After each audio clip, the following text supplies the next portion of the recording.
चयन गरियो। यसको तापक्रम चाहिँ 38 डिग्री फरेनहाइट। बर र बाछीको हुन्छ हुन चाहिँ नहुने चाहिँ होइन, प्रविधि छ, विकसित राष्ट्रमा छ। यो हाम्रो नेपालमा त छैन त्यस्तो। नेपाल सरकारले कहिलेकाहीँ विदेशी राष्ट्रसँग खरिद गरेर अनि अब जिल्ला पशु सेवा कार्यालय अन्तर्गत बाहिर बत्ती छैन, बत्ती बाल्नु न अन्त वितरण चाहिँ हुने हो। त्यसको बत्ती बाल्दिने भिडियो अलिक ए आउँछ त्यसको चाहिँ त्यहाँ लेखेरै आउँछ, नामै सेक्सी बेन भनेर लेखेको हुन्छ। त्यो चाहिँ बाछिँदै भएको हुन्छ।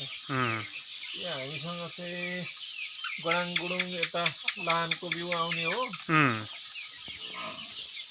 मुठामुठी आउँछ। त्यहाँ चेक भएर आएको हुन्न।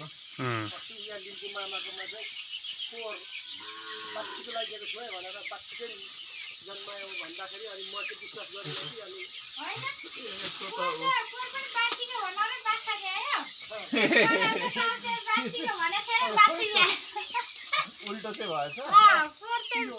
अब त्यस्तो झाँटेर चाहिँ हुँदैन। दुईटामा एउटा त भइ नै हाल्छ नि। त्यो त भइहाल्छ। दाजु अगाडि उभिनु त। यस्तो यसो कान सान समाउन ओर्न दिन्छ?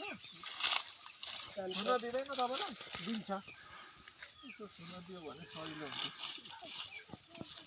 यो चाहिँ एलबी सर यहाँबाट मलद्वारबाट हात छिराउने हो, झ्याम्मै लाएर। अनि मलद्वारबाट चाहिँ पाठेघर समाउने हो। अनि यो चाहिँ गाईको सुतबाट यो एआई गन छिराइन्छ। छटपट चाहिँ नगर है गाई। अब यहाँबाट चाहिँ तपाईँको अब गयो यहाँ सर्भिक्स भन्ने हुन्छ। सर्भिक्सबाट यसको पनि तातो छ। लोड गरेको सिमेन्टलाई सर्भिस पठाएर सट्ट यसरी पुस गरिदिने। यो कति घन्टासम्म सक्यो अब सर? सक्यो अब।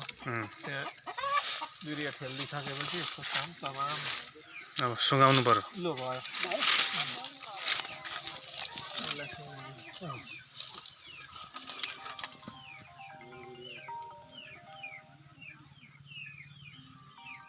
हेलो हजुर। ए कहाँ मानव भाइ? सुँगाउनुहुन्छ?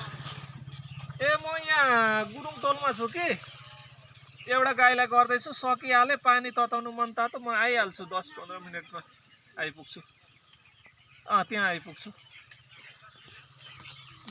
थोरै पानी तताउनु, हल्का तताउनु। ठिकै छ, अहिले नै हुन्छ। छटपट कति गरेको छ अहिले? ए कति बेलादेखि छोड्यो? 4 बजेदेखि ठिक्क हो त। अहिले 6 बज्न आँट्यो होला। 6 बजेछ। ल ल।